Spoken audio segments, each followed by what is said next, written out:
evening. I'm smiling because very pleasingly Matt Elliott sat to my right hand side here in the studio has just spilt his water everywhere a mere seconds before we were coming on air. So that's a good start for me, bad start for him this evening. Alongside him, we've got a brand new guest with us here on Fox's Hub. Courtney Sweetman-Kirk, former LCFC women player and Liverpool player amongst many others, and now prominent in the media as well.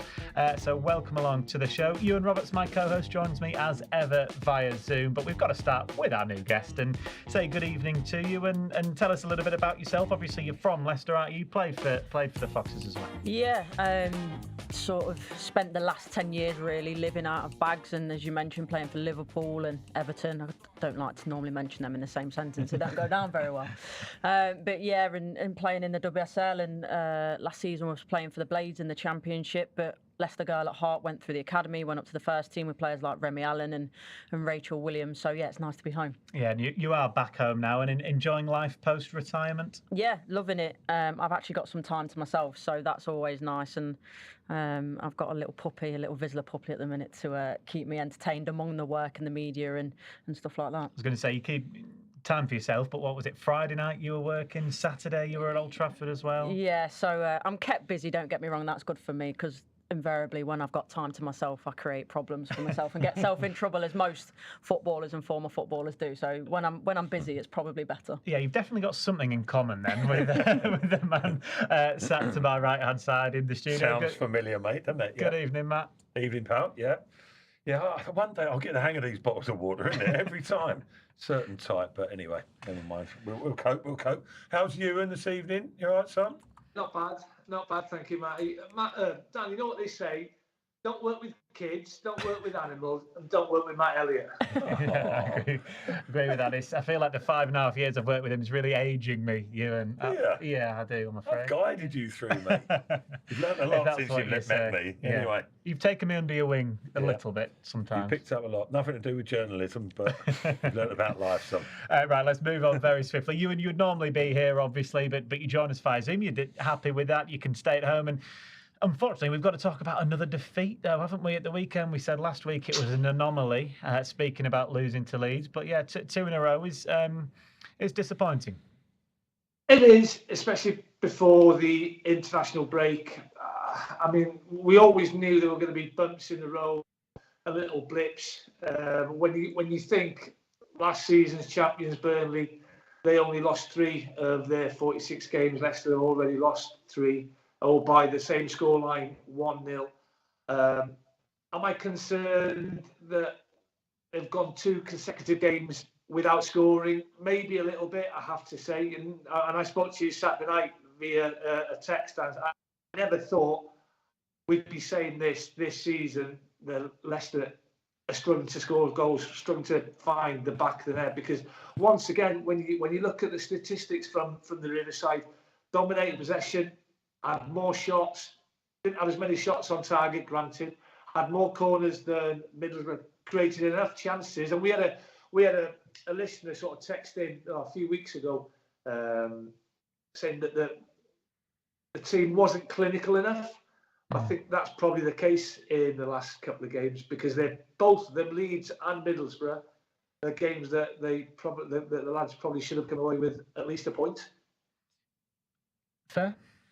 Yeah, I think it's difficult to say at the moment because it's been, even when Leicester on the exceptional run that they were, even then it was a lot of the games. Some games they did win convincingly, but others were pretty tight margins, really. And you didn't know whether to think, oh, this is an exceptional championship team, or is it poor opposition, or is it the things are just going Leicester's way? And I think that question is still valid, really, to which one of them is the answer. And I don't 100% know right now, because I'm not that surprised with the 2 games that they come up against Leeds and Middlesbrough. I thought they were going to be difficult games.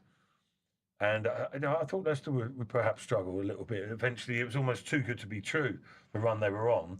And I think probably, and they're not trying to sort of make good out of a bad couple of weeks or couple of games, but it might serve them well down the line, because they think, hang on, maybe we're not as good as other people think. I'm sure the players are quite realistic, and the manager is. But look at it and think, right, what do we need to improve? And Leicester have got certain qualities. They've shown that with the run that they've had already, but now they've got to improve again and go that step further. And we've said that there's more to come. We haven't seen it the last couple of games.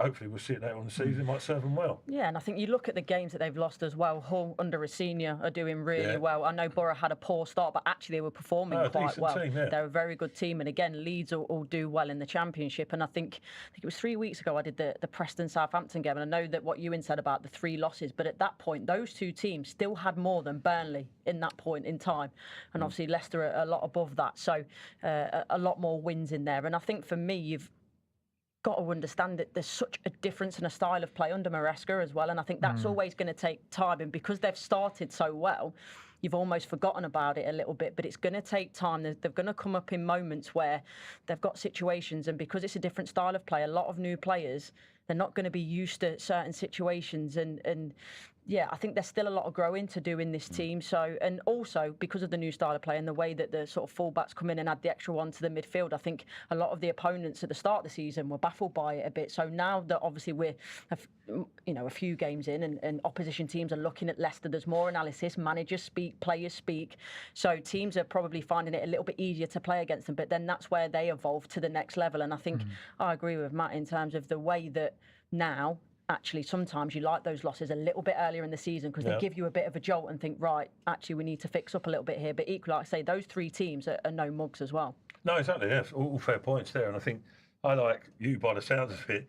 I thought Leicester would have a few bumps along the road early on. For the reasons that Courtney's just said there, a new manager coming in, new style of play, some new players, and it all seemed to gel exceptionally well. I didn't just seem to, it did, but to a degree. But it's far from the finished article. That's always the case. I think it's just a bit of a not wake up call, but just a little tap on the shoulder, as if to say, right, you need to keep working hard, because all 3 teams that Leicester have lost against, decent outfits, but there've quite a few other tight games as well. They haven't been absolutely smashing teams off the park, have they, week in, week out? But nothing to panic about. But like I say, it might be, work as a motivation. Having a little look over the shoulder, and what is it, 9 points difference now, is it? 8. 8 points, sorry, yeah. 8 points down to third. That was 14 not long ago, and with the prospect of 17 if they got the victory against Leeds. Hasn't happened, and then all of a sudden they've got to just knuckle down a bit, but I don't think it'll do them any harm in the long run. Yeah, as ever, get involved with us here on Extra Time on Fox. So whether you're listening or watching on Facebook or YouTube, do get your comments in. That's what James done. She says, evening all. Stuart says, there's a bit of complacency in the last couple of games. And Ray asks you, and obviously not scored in the last couple of games. How's that possible with our talent going forward? Is there an element of bad luck, bad fortune in these last couple of games? Possibly bad finishing, Dan, to be fair. I look at the chances on Saturday. Vestergaard probably should have done better with the header. He got a good leap, plenty of power in the header, too close to the keeper. Ian actually had a really good opportunity where you'd expect him, when he's one-on-one with the goalkeeper. Angle wasn't great, I know that. He's tried to dink it, he's unlucky, he's hit the post. I'm looking at the last 2 performances against Leeds last week, and we've spoken about the strength in depth that Leicester have, and they've got one, if not the strongest squad in this division. I've been slightly surprised that Enzo hasn't looked to his bench a little bit more. I mean, last week he only used 2 substitutes. He only brought Iheanacho and Hamza Chowdhury on. This week he only used 2. Tom Cannon, who we haven't seen up to now. Yes, we know that he signed for the club injured.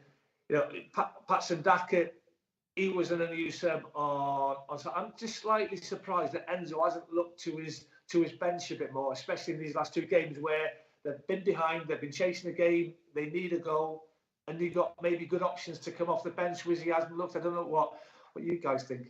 Yeah, I agree. I think especially, and I always think from a forwards perspective, when the players on the pitch aren't scoring, the first thing you do is you want to get on the pitch, you want to make an impact.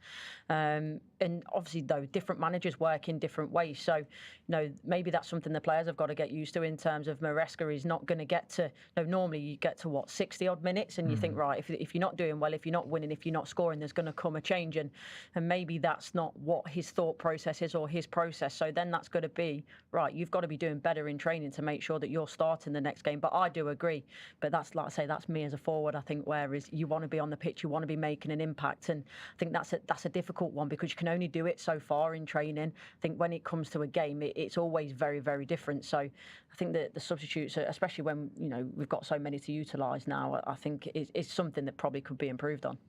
There was those couple of chances for Kelechi and Acho. One was a really good save, the other one off the post. Do you think there was a thought that, you as a forward would know yourself that, okay, you've missed two, but you'll score the third? Was there even a potential inkling of that maybe?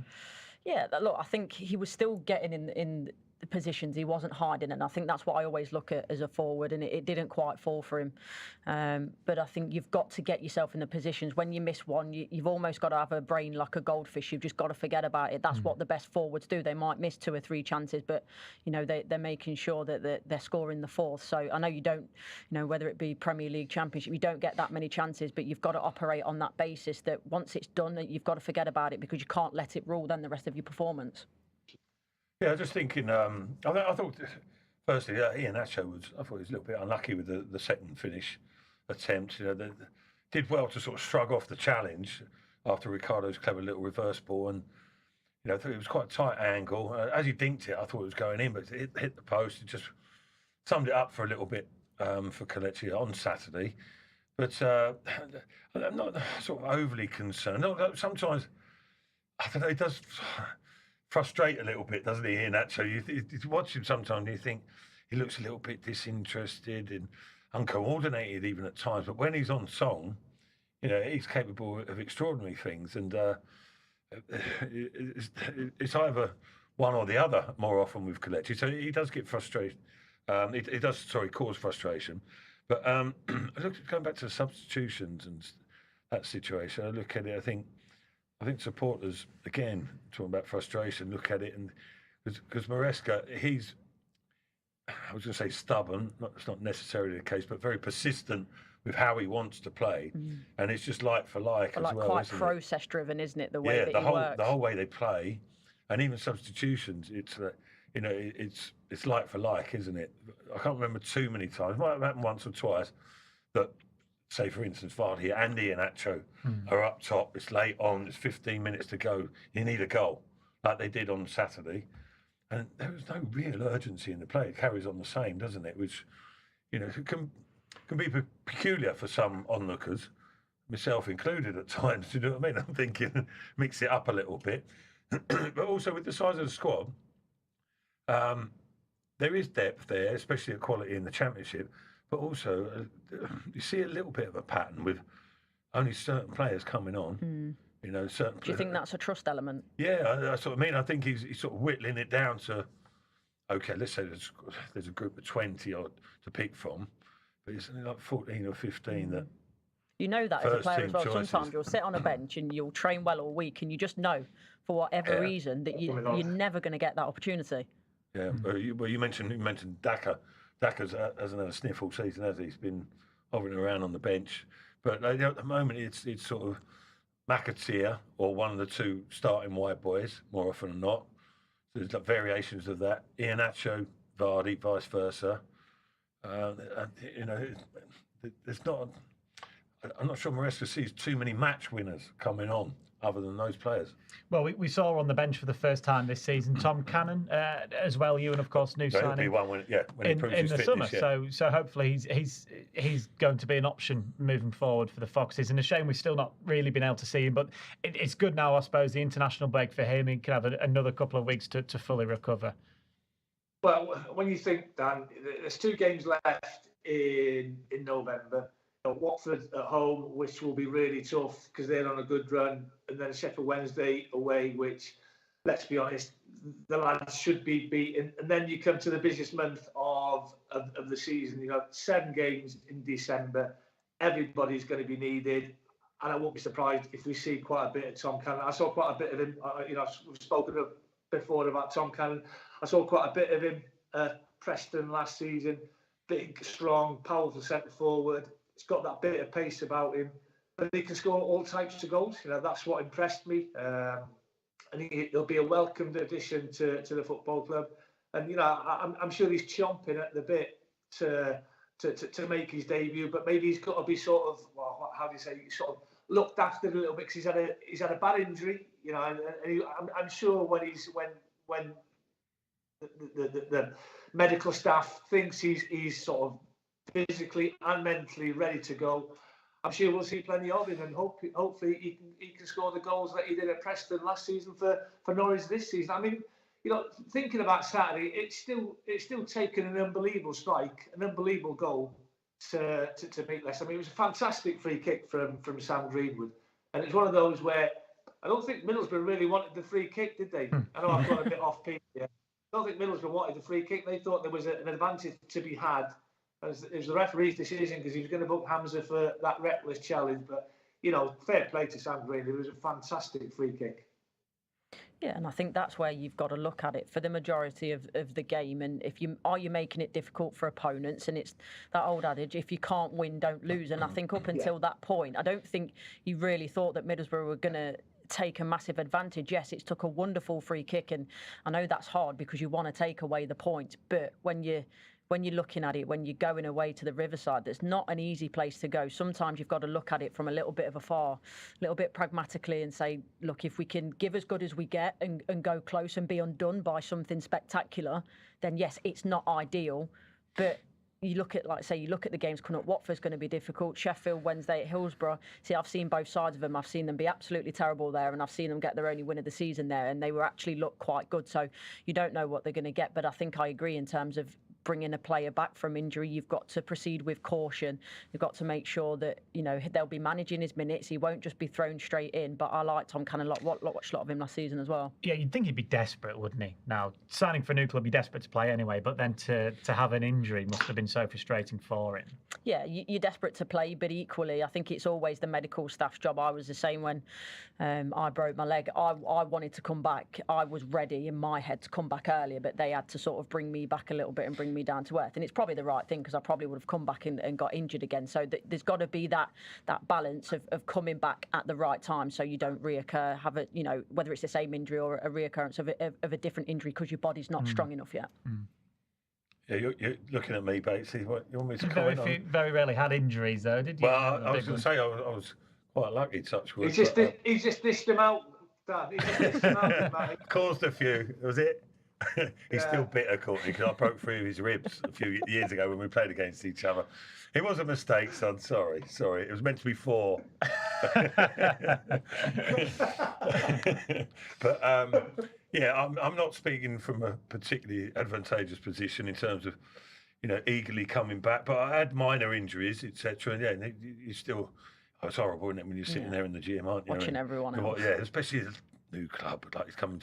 Big move for him as well, isn't it? It's Leicester City, and there's a cause to be fought, and he wants to be part of it, make an impression, and you're twiddling your thumbs, and it's frustrating for him. But you're expecting him. Hopefully, he'll come bursting onto the scene, but not going to be easy when he's been out for a relatively long time. But sure, he'll be a welcome addition, as Ewan says. Absolutely. Let's do the first of our Lurdles then this evening. Those of you that are new to the show, just like Courtney, Lurdle is basically a snippet of commentary that we'll play of a Leicester City goal. The snippet will get longer and longer as the evening goes on. The clues will get easier and easier. All we've got to get you guys to do, those of you at home, so don't worry, this is for viewers, you don't need to worry about this one, is to give us the goal scorer and the team that it was scored against. There's always a theme. It's always linked somehow. So here is clue number 1 for you. Great tackling back by Howard, though. Barker was dispossessed and could pay the penalty for that. Who's that, Parker? I'll play it one more time go on, so you can have a listen. Great tackling back by Howard, though. Barker was dispossessed and could pay the penalty for that. That is clue number 1. That's all you're getting for now. I will help you and say it's Barker, not No, Parker. I realised that. Yeah. You heard it second time round. So yes, the goal scorer and the team that it was scored against is what we are after, please. Harry Winks after the game, Ewan, said I think it's just one of those games where sometimes it just doesn't go in, and when it doesn't go in and it doesn't go your way, it's difficult to take, especially when against the run of play they go and put a free kick in like that and win the game. It's difficult, but it's a long season. It's a tough one to take, but we as a team have to stick together. Oh, absolutely. You know, you can't be falling out. You can't be sort of going into little cliques and one thing or another. And I totally agree with what Courtney said. Sometimes you're going into a game and if you can't win it, you make sure you don't lose it. And I'm not saying Leicester lost it on Saturday. One moment of magic, you know, one Borough of the game. But Leicester are the only club in the Championship that haven't drawn a game, you know, and those little points here and there, they can make a difference. I look at that top four, Dan, and I don't think that's going to change. I think Leicester, Ipswich, Leeds, and Southampton, they're by far the best four clubs in that division. I can't see anybody sort of breaking in, and I know that's early days, 16 games in, but I think those are four of the standout teams in this division. How they'll end up come April, come May, I'm not too sure. But I look at those four, and from what I've seen up to now, and yeah, it's only 16 games in. There's a lot of games to go. 30 games to go. They're the standout four teams, and it's always disappointing. It's disappointing when you lose two consecutive games as well, especially when lads have been flying. Confidence would have been high. You know, it was a tough one to take against Leeds the other week, because once again, had enough opportunities to have got something from the game. But got 2 weeks now. I'm sure the lads will be given some time off, recharge the batteries, because, as I said, that's probably the most important, the busiest time of the football calendar coming up in the next few weeks.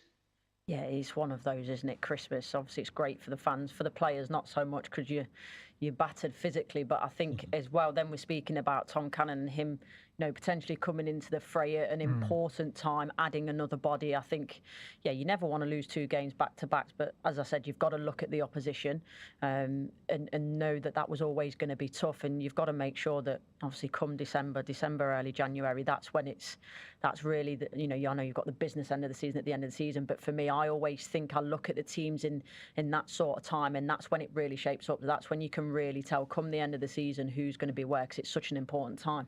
And Leicester have got players to come back from injury as well. You think that Tom Cannon yet to play for the club. He's ready to go. Then you've got Eunice, Wilfred Ndidi, Dennis Pratt. Yeah, Dennis Pratt still to come in, as well as Callum Doyle. Obviously, we know has got that injury as well. Hopefully, we will see him maybe in January sort of time. A little bit more longer term, unfortunately. But yeah, I mean, Dennis Pratt was seeing a clip of the lads training the other day, and I thought it was a clip from last season or something. I forgot he was actually still at the club, genuinely. But it's an error on my part, obviously. But yeah, listen, that's not a bad player to come back into the reckoning, is it? At whatever stage he becomes available. And you say the other boys there that you mentioned, Leicester have a decent depth in squad anyway. And I think that would be key. I think that would be key over the course of the season, and maybe even earlier over the Christmas period. But, look at it. Leicester have got to be strong mentally. It's not a walk in the park. They're getting promoted, whatever quality you've got from this division. And I think Maresca, he's very confident in his own thoughts, and I think that would translate itself or transfer itself to the players, because they seem to, I wouldn't say follow his every word, but they respect, what he's done, what he thinks, and what he does in his work, and also the period of game coming up now. I know Watford's say difficult. Each game's got its challenges, but it's a decent little run going up to Ipswich. Yeah. Leicester can pick up some big points again between now and then the real flurry of activity over the festive period. So, not too much to get concerned about right now. I think Ipswich are there to be got. I was at the Rotherham game the other end of the week. And I know it was a late winner, but Ipswich at times I think struggled, and was it 2 draws on the bounce for them as well. So look, we know with the Championship it's one of the toughest leagues in the world because it's weekend, midweek, every single week near enough. So you know you're never going to go for a season going unbeaten or anything like that. There's going to be moments where there's going to be highs and lows, but it's about, you know, can you keep, you know, with the highs, don't get too high, with the lows, don't get too low. Can you be consistent in the middle? Obviously, in terms of, I think I agree with what Matt said in terms of there's a belief in Maresca in the process and what they're doing, and I think that takes you a long way. And you know, when you do lose a couple of games on the bounce, if you've got that belief in the manager, but also your team and what you're doing, then you can fight through it. I don't see this team, you know, being at each other's throats because they've lost after 2 games. So, 2 games on the bounce. So look, there's a long, long way to go. But I'm still very confident in terms of what I've seen from the performances with Leicester that come the end of the season, one way or another, I'd like to think they'll be a Premier League team. Yeah, leading up to Christmas, basically, Ewan, the run of fixtures Leicester have got, as Matt has referenced, are against teams that are 13th, 24th, 7th, 19th, 15th, 18th and 22nd. So obviously there are opportunities there to pick up points, as Matt said. And you look at even the last time they lost a game before the Leeds one against Hull, they went and won 9 in a row. So something like that obviously would be very useful. But they are used to bouncing back from defeats. I mean, that's the type of sort of reaction we'd love to see, isn't it? After the squad comes back after this international break, you know. I mean, you look at the games in December. Yeah, West Brom, I think it'll be a tough game. They're 7th. Plymouth, they're 19th. Millwall, 15th. They've just got a new manager. Birmingham, 5 defeats or 4 defeats in Wayne Rooney's 5 games since he took over. They're 18th. Rotherham, and in 22nd, they've just got rid of their manager today. Ipswich on Boxing Day, I'll be doing you a favour, Matty. I'll be going down to Portman Road instead of you, mate, saving you making that trip on Boxing Day. Good lad. You can fill your belly full of Christmas dinner and whatever you want to. And he'd have done that anyway, don't worry about that. Cardiff on the 9th, so I agree there's some winnable games there. Absolutely, there's some winnable games there. But there's 1 or 2 tricky ones as well. You know, we've spoken about Watford. You know, West Brom, I'm not sure how they got on Saturday, but they're on a good run. You know, we've spoken about Ipswich. They've only lost once this season. That was to Leeds at Portman Road. I was at Portman Road on Saturday, and as Courtney said, they were going into that game in a little bit of a blippy time, if that's the right way of describing it, where drew against Birmingham, drew at Rotherham. But once again, I was really impressed with what I saw, the fitness levels, the energy, the intensity that they play with. I mean, goals, they've scored 36 goals. They're the top scorers. But what Ipswich will do, they'll also concede plenty of goals. I mean, Southampton lost 4 on the spin in September. All of a sudden, they've crept back up there.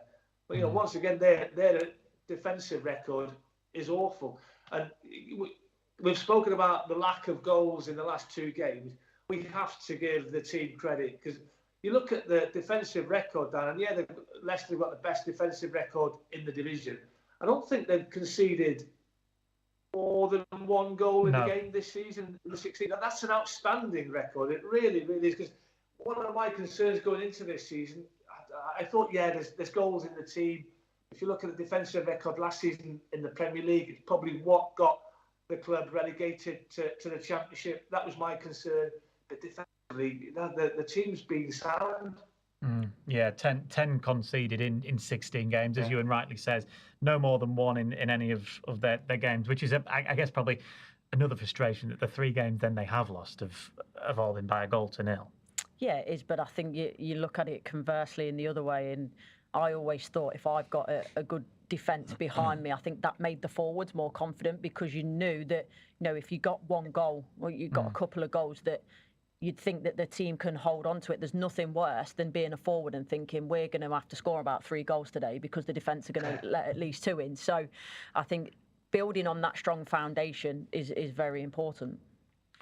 Yeah, no, I think it's also been a bit of a surprise, as like Ewan says there, how well they have defended, because you thought, especially in the early 2 or 3 games of the season, that Leicester got exposed a little bit when they lost possession on the turnover, you know, with the fullback coming into midfield, there were big gaps and they were scrambling defensively, and you thought, oh, it could be a bit of a roller coaster ride this campaign, but they've shored that up. Perhaps they've been a bit more secure in possession generally, but also, because I can remember like Doyle chasing back, and it was all last ditch. Westergaard was flying across, and you worried about, coming up against a team who were a little bit clinical. Leicester might suffer, but doesn't prove to be the case. And that is, as Ewan says, that's an exceptional record, not to concede more than 2 goals in 16 games. Yeah, I agreed with earlier as well. In the season, you're looking at, because of the transition, because of the new formation, you're thinking this could cause some problems. But again, as the season's gone on, they've seemed to have got more stability in the balance going forward, knowing when to go, when to stay. And also, as you say, then because they are a little bit better in possession as well, those moments of transition have lessened. And I think there's also the fitness is better, and there's that ability to make the last ditch if needed. And you've got a lot of players that work for each other. So if that is needed, they're going to cover each other's backs. Which is why until the weekend, Leicester had this ridiculous record of not conceding past about, I think, the 70th minute as well. Obviously, that changed with that brilliant free kick. Let's not forget, tough game, Middlesbrough. But Leicester, the longer that game went on, Leicester were getting stronger and stronger up until the free kick, pretty much. Because Middlesbrough looked like they were maybe not wilting, but they were tiring. Leicester were becoming more dominant, but they were probably pleased with the point by the time. Yeah, it probably would have been about right. A point, which is not too poor a result really up there. Lisa on Facebook says defeats are going to happen basically, and they need to move on to the next, and that will be the attitude. I mean, 13 wins in 16 games is almost an unprecedented start. Well, it was a record-breaking start, wasn't it, to a second-tier campaign. So it wasn't going to be plain sailing all season. It's just about how they react now in the next couple of weeks. Dan, I've played in this division for 15 seasons. I know what a relentless division it is. I mean, it's topsy-turvy. I mean, I'll give you an example. My former club, Norwich, went to Cardiff on Saturday. I think Norwich had lost 8 of their last 10 games. Cardiff flying at home. I think they've taken 16 points from their last 6 home games. What happens? Norwich go there and win 3-2. That's the type of division it is. I mean, it throws up some really, really strange results. I mentioned Burnley at the beginning of the programme, and their run last season, lost only 3 games, got 101 points. At the same stage last season, Burnley had 10 points less than what Leicester have got this season. That tells you what a good start this has been for the Foxes. And, we have to give Enzo, the players, we've got to give them so much credit. It's going to be ups and downs. We knew that. We knew that's the nature of the beast. It's a slog of a season, 46 games, as Courtney said. Saturday, Tuesday, Saturday, Wednesday. Games come in thick and fast. I mean, probably the only sad thing is now the lads have got a 2-week break to put things right from these last two defeats against Leicester and Middlesbrough because of the international break. I mean, I'm not too sure how many lads will be going away on international duty, Dan. I'm looking forward to seeing Danny Ward perform exceptionally well in Armenia and in Cardiff next Tuesday against Turkey, and hopefully to keep 2 clean sheets for Wales, which would mean we'd qualify for the European Championships in the summer. So, come back firing all cylinders. Yeah, and you'll enjoy those. What did we figure out they were? About £1.10 equivalent beers when you go over there. There's someone who's not too far would enjoy them far more than me. Yeah, absolutely, absolutely. Is having a pop with you, Courtney? I know, yeah. Just let the cat out of the bag. A quick word on Harry Winks, actually, because obviously we read out what he sort of said earlier, but he will miss that Watford game, and he will be a miss due to suspension, 5 yellow cards. He'll be a miss because he started every game for the Foxes in the league this season. Great bit of business, that. And I think when you look at it, he's the sort of player that I call the metronome, in terms of maybe doesn't get a lot of credit, but does all the good work and just keeps everyone ticking. I love the way that he's always showing for the ball.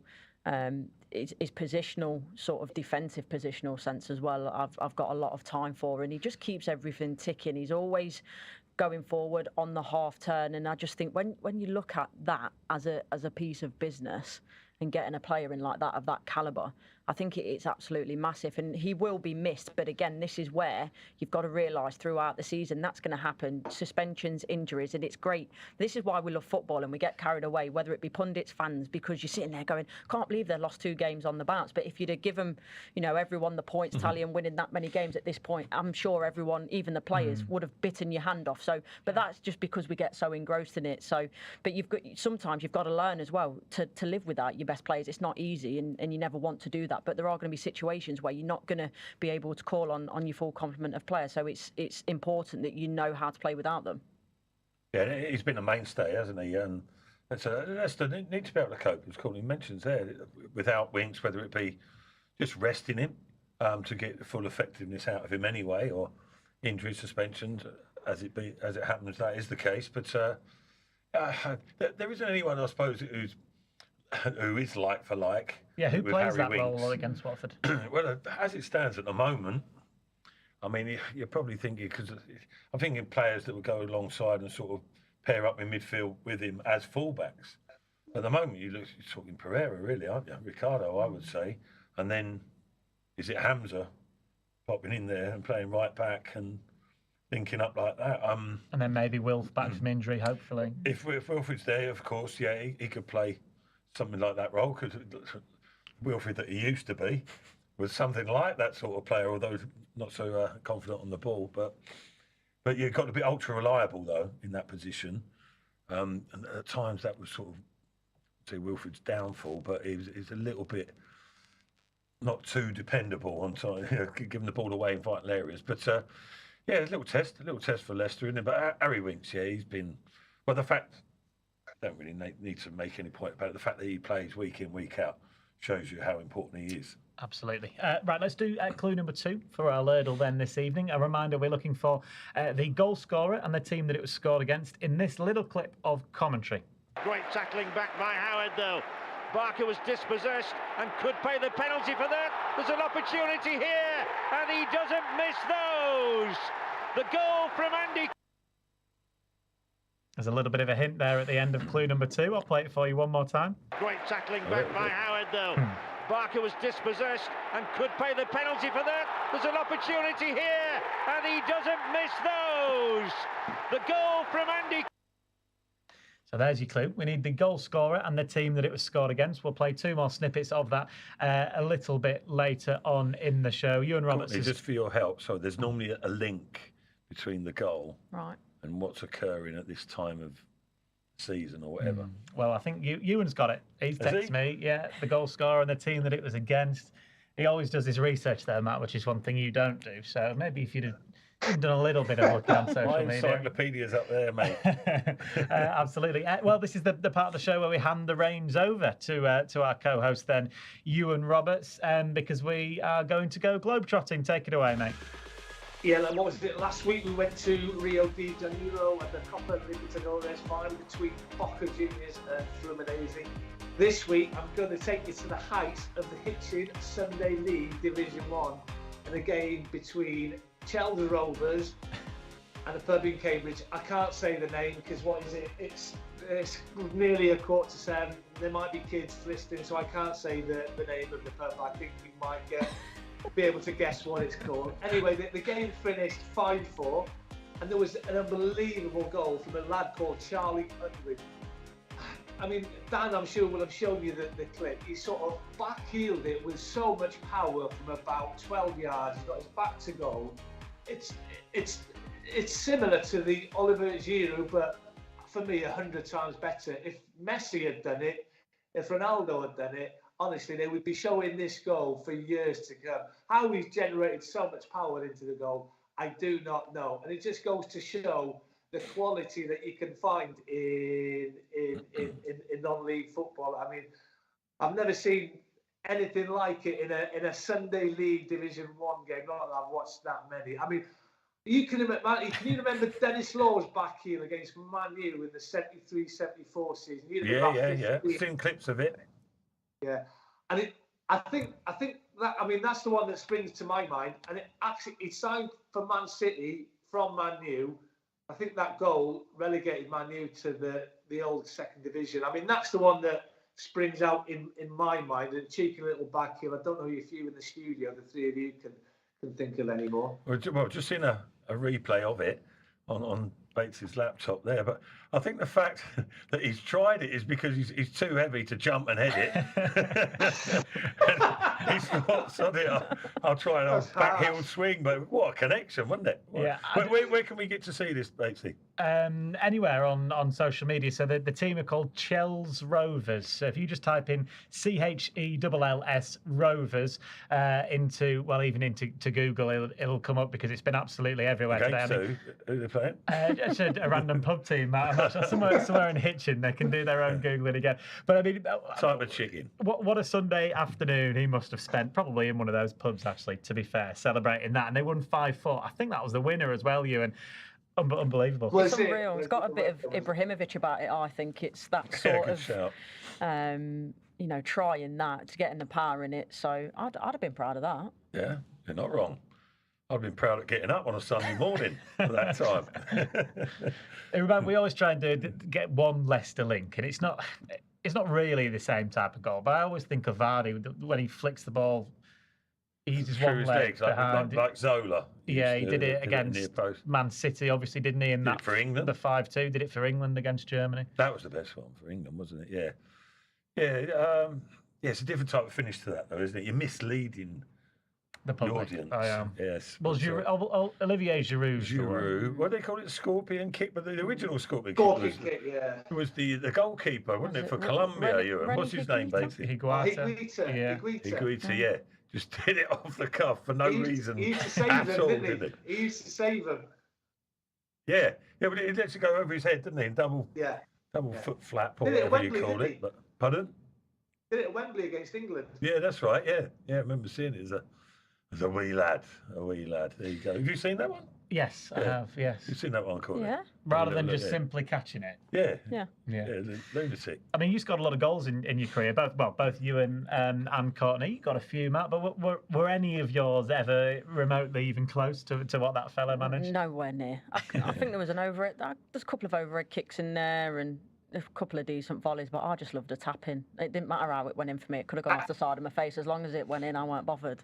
So yeah, not necessarily the Give me spectacular. 15 taps in the season, I tell you. Exactly. I go quantity over quality when it comes to goals. 100%. 100%. Yeah, you definitely get on with Tony Cottee, one of our regular guests 100%. as well. That's what he says every week, isn't it, Ewan? Doesn't matter how they go in, as long as they go in. They count the same, Dan. Doesn't matter where they're from. Absolutely. Have you got that Lurdle, by the way? How? Yeah. Because I had a little look at Twitter earlier. Oh. There we go. So Yeah, there's another hint for the Leicester fans that are listening and watching in. One of our regular listeners every week, Bubba or Ray over in the US, has said, it's a bit before his time, because he always guesses Vardy against Spurs and then has another guess, but it's a bit before his time as a supporter anyway. So we'll play clue number 3 for you now. I'm trying to think who Barker played for. Opportunity here, and he doesn't miss those. The goal from Andy King gives Leicester a priceless advantage in the derby. There's a big clue there. In the derby. So that narrows it down, doesn't it? And you told us who scored. Well, it's pretty much there anyway. Derby with Derby. No, well, it's a derby. What are you saying, derby with derby? East Midlands derby. Yeah. It's Cov or Derby, isn't it? Or Forest? Could be Forest. Yeah. So it's very the main much one was Derby, really. narrowed down. Barker played for Derby anyway, didn't he? Did he, Ewan? Who? Yeah. Barker. I've no idea. No idea. You sure you think there's the right one? I've just seen it on Twitter, Matty. No. So we're still waiting for anyone at home to get it. Obviously, people have been saying Andy King. They know that's simple enough, but it's who the goal is against. And there's a huge clue there, considering it is a derby. Philip Howard's got it right on Facebook. So well done to Philip. He getting it right. Howard. He was indeed. We're coming towards the end of the show. We've got about 15 minutes left. We've still got to do our football Jenga and our predictions as well. But we'll go back to Leicester, obviously, after the Globetrotting and look at the season in general as a start. Courtney, and you've rightly said already this evening, if Leicester fans were offered at the beginning of the season that after 16 games they'd be top, they'd be 8 clear of third, and they'd have won 13 of those 16, every single one of them would have taken that. Yeah, 100%. And to be honest, I was worried right at the end of the back end of last season, looking at the squad, knowing who was potentially going to leave, sort of the feeling around the club, the potential lack of direction as well. But I think you've got to give massive credit to Enzo Maresca. I think the way that he's galvanised the players that he's got, the club, obviously the fans are absolutely buzzing with him, the style of play, it's great to watch on the eye. So there's so much to be positive about. And I think the scary thing is it's only going to get better from this point. I think, as Matt mentioned earlier, probably a surprise that they started as well as they did. Yes, they've had a little bit of a dip, but I think they will go from strength to strength. And actually, it's not just about now, because this new style of play is something that, with the right players and the right investment next year, will work really well in the Premier League as well. Yeah, I think, well, that's a test to come, hopefully. But I think it's sort of not fallen well for Maresca, but it's good timing, a good situation that Leicester, I mean, obviously, possibly if Leicester had stayed up in the Premier League, they wouldn't have made the managerial switch. But the opportunity was there for him to come in at Championship level. I think it was sort of tailor-made for him. The time to almost experiment for himself.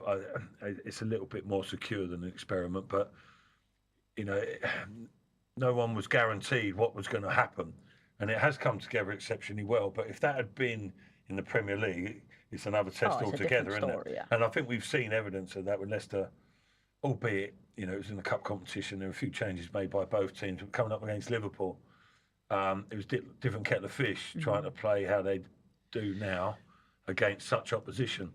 But yeah, hopefully that's a problem to sort of deal with and overcome in the not so distant future. But I think some people are slightly frustrated at the methodical side of the style of play. If you're looking for an ideal world, a bit more sort of dynamism about the play. But that's how it's been implemented, isn't it? And it's working so far. The evidence is there, exactly. You know, more often than not, it's successful and it's effective. Yeah, unfortunately, it was a double defeat again for the second week in a row for our Leicester City teams. LCFC women were 2-0 up, Courtney, weren't they, against Arsenal? It was an entertaining game, actually, here at King Power Stadium. The biggest attendance that Leicester LCFC women have had, which is fantastic here at King Power Stadium. They were 2-0 up against Arsenal, and in the second half, though, Arsenal were scintillating, weren't they, particularly on the break. They ended up losing 6-2 in the end, which I'll be really disappointed with that. Yeah, they will, and I think at the back end of last season, did a couple of games here, and Willie Kirk has done a fantastic job. He was laughed at, wasn't he, when he initially said, I think we're going to finish 9th or something like that. So he's done a great job, and I said at the start of the season, there'll be a bit of a surprise package. I think never scored against Arsenal, so going 2-0 up, you know, going into the break and doing something that you've never done, I think is always quite difficult. I think for me in the second half, there was a lot of naivety. I know Aileen Whelan came off the bench. She's normally the captain. And I think when you're looking at that in terms of the first goal, you go a goal down early and you're thinking, right, just let's take a moment here. And I think they kept going and it was quite open, and I would have understood if it was 1-0 and you're trying to get that cushion, but you've already got your cushion and you knew that Arsenal were going to come out in that first 15 minutes and try and blow you away. But I think the first 2 goals, definitely the first one, was about getting done in transition, and you're just thinking, come out for the first 10-15 minutes, be really secure. And I think, you know, as soon as Arsenal get that first goal, you almost know what's coming, and it was still quite naive. And I think I was waiting for someone to be a leader on the pitch, or even the goalkeeper to go down. And I know goalkeepers don't like doing it. My best mate's a goalkeeper, but you needed someone just to take control of the situation. And unfortunately, before someone could do that, 4 goals had gone past them. So it's a massive learning curve, and you've got to take the positive off. You've never scored against Arsenal, so that was very positive. I like the first half performance. It was aggressive, because normally some, you know, teams, you go up against your Arsenals and your Chelseas and you've lost it before you've even got on the pitch. So there's a positive to take from the first half, but there was a lot of naivety in that second half. It does show you how far they've come, though, doesn't it? Under Willie Kirk, they were joint top of the league at one point. After 3 games, they'd won 2, drawn 1, and, as you said, never scored against Arsenal before, 2-0 up. And the fact that we're talking about naivety in the second half and frustration that they've lost to Arsenal is a sign of how far they've come. Yeah, definitely. And as I mentioned, I think you could see that what Willie Kirk was trying to implement towards the back end of last season. It's obviously then pushed on into this season. And look, yeah, the scoreline and the way it happened will hurt. But equally, if you're looking at the games before the season and gone, are you expecting to get 6 points against Arsenal with the 2 games? Probably not. But it's about as well now you'll see the character of those girls in terms of how they bounce back from that, because I've been there against Arsenal, unfortunately, and it's tough. It is really tough playing against them, and because of the way they play as well, it's like almost death by 1,000 paper cuts. They pass and pass and pass, and it's awful. But I say that the girls have done great this season, and I'm sure that won't massively derail them. They'll get back to it. Right, let's do the fourth and final Ladle clue. We've pretty much given it away between the 4 of us, or certainly Matt and Ewan. This is the fourth and final clue. Well done to Philip Howard, by the way. He was the first to get it correct. Great tackling back by Howard, though. Barker was dispossessed and could pay the penalty for that. There's an opportunity here, and he doesn't miss those. The goal from Andy King gives Leicester a priceless advantage in the derby. It was Howard who'd won it back, though. Wellens with a precision pass, and King, cool as you like, 1-0 Leicester. Yeah, Philip Howard, Derby County game where Andy King scored. So it was Derby. Leicester 2, Derby 0. I was just trying to add some intrigue. Well done, Ewan. You got it right. You saw it. Why did we pick it this week, Ewan? Is it 10 years since that goal? 13 years to the day since Leicester beat Derby 2-0 here. Why you keep looking at me with that frown? Yeah, he got it wrong, by the way. Because he actually does research again, unlike you, and he got it spot on. So well done, You Ewan. can do your research. Make sure you get the answer right. Right, this is the part of the show where Ewan does take it very seriously and wins most weeks. It's our football Jenga. So the theme for it is...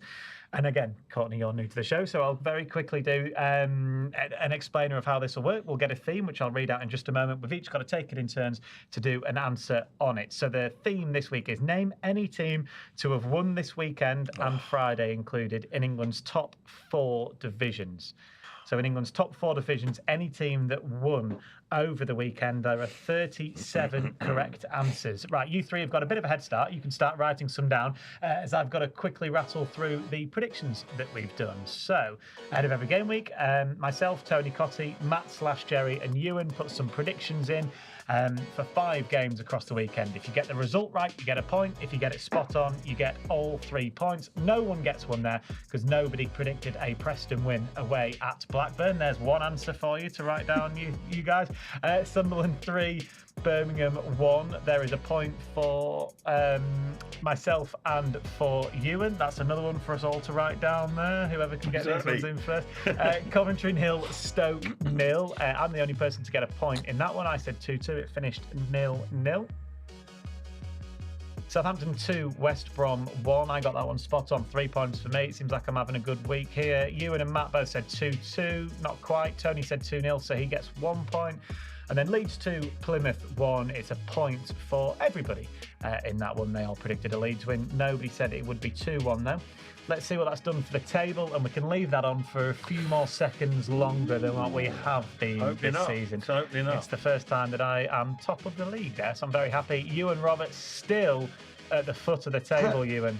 I even sent you the predictions, the games early this week, so you can't complain about being rushed to do it. I'll tell you what, I'm giving it my title with a whimper. Yeah, exactly. Exactly. Right, okay, so you guys have been frantically writing down. We've all written down the same 4 that we've just seen on the screen there. So we are looking for any team in England's top 4 divisions that won a game at the weekend. And Courtney, because you are our guest, lovely.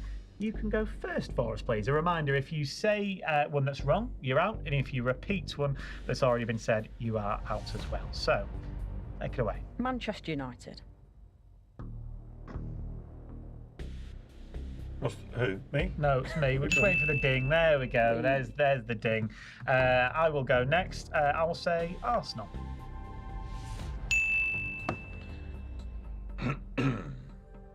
Now it's you, please. Liverpool. Middlesbrough. Preston. Go I'll go for another one that was written down in Sunderland.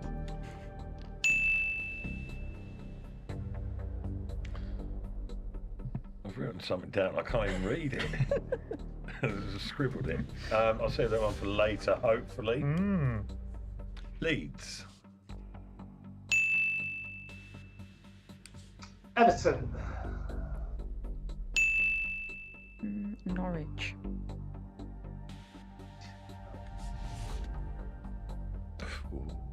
Maybe. All right. Norwich was said by It was. Courtney. Sorry, That's I need to okay. speak up. They must have misheard. I'm panicking already. Someone said this, but I don't think I have Southampton.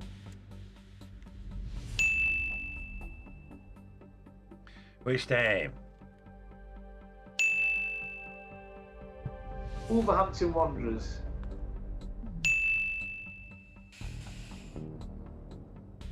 Peterborough. Stuck it down It's there. quite already. early, isn't it? I That? should have left that one. Yeah.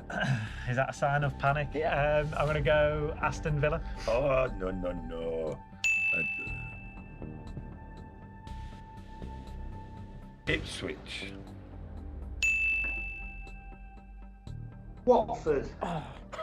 That's always the way. isn't it? We got no more written down. Now I've got to pull it out the back of my brain. I'm going to go really rogue because my brain's gone. Derby County? I think they won, yeah. Nice.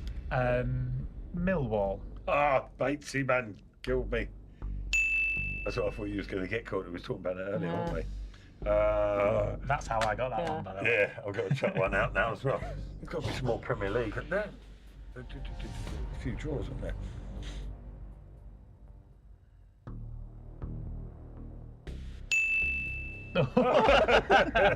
He read my mind. Yeah, Ewan, you're next. What did you say, Matt? I didn't hear Oh, you. he did. He Don't didn't matter. say, well, producer Liz was being nice to Matt, gave him the ding. I'm going to go Hull. No, hold on. Did he go up? Oh, We've got Matt first. did he say Hull?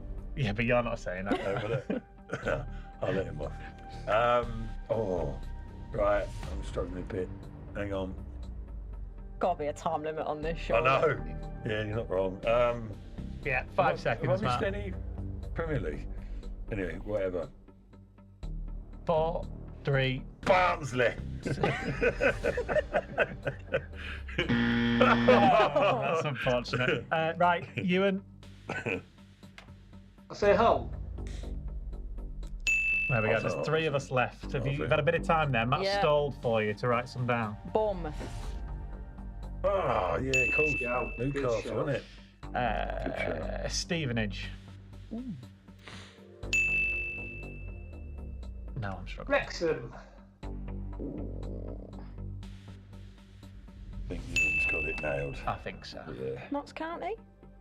I think they lost you, though. I know they were 1-0 down. They were playing Crew, so Yeah, that's it's that's Crewe, my wasn't it? guess. Oh. Was it a draw though? No. I saw the little clip of it. when they took the Stockport lead. County. Oh, I no. mean, This could go on just all ridiculous. night. It's, now. not, it's definitely not going Not to. with Beatty, no. I'm just going to have to pluck a random team out, aren't I? Concede defeat, mate. You're not beating him. Shrewsbury. Is it Shrewsbury or Shrewsbury? I say Shrewsbury. Shrewsbury on a Tuesday.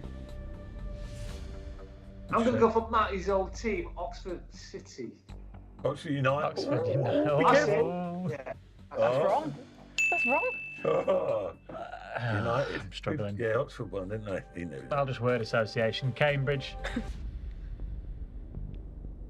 Right, go on No, now. there we go. Well done, Ewan. I think Do I need you're one more? Yeah, go on then. One more. Did Orient win? Because that's the other one I had in my head. Did Orient win? Oh. No, they didn't. So you'd have been out There anyway. you go. I'd been out anyway. Have you got a winner, Ewan? Who did he say? Does he give him an extra one? Oh, he's looking along a list. He's just got. I've written them down. Is that all right, mate? Do you know what I mean? He's got results from the Daily Are you Telegraph. sure it's not an iPad? You just go Exactly. deliver your box of chocolates after the programme finishes. Black Roll, mate. I'm just trying to I'm see going if to there's... go Bristol Rovers. Well done, Ewan. Emphatic winner. Yeah, I don't think we missed any Premier League games, actually, did we? No, we got all the Premier League ones anyway. So, yes, well done, Ewan. I think you were always going to win that one there, although Courtney, as a new player, did all right there. As long as I didn't come last, that's the main thing. No, exactly. That was always going to be... It's a familiar, regular occurrence. Yes, well, that has taken us nicely to 7 o'clock. We hope everybody has enjoyed extra time this evening. Obviously, there's an international break. That means we won't be back for a couple of weeks, of course. That game with Watford, though, here at King Power Stadium. We'll have Match Day Live for you from 2 p.m. Big thank you, as ever, to Iwan Roberts for joining us, as he does every Monday, to Matt Elliott and to Courtney Sweetman-Kirk. Courtney, thank you for coming along. I hope you've enjoyed it. Hopefully, it's the first of many appearances you've got on the show. Have you enjoyed it? I've loved it. Good. Hopefully you'll have me back. Absolutely. And you didn't come last at Jenga. Exactly. Exactly. So that's all that matters. Right, everybody, thank you very much for watching and for commenting this evening. Have a great couple of weeks.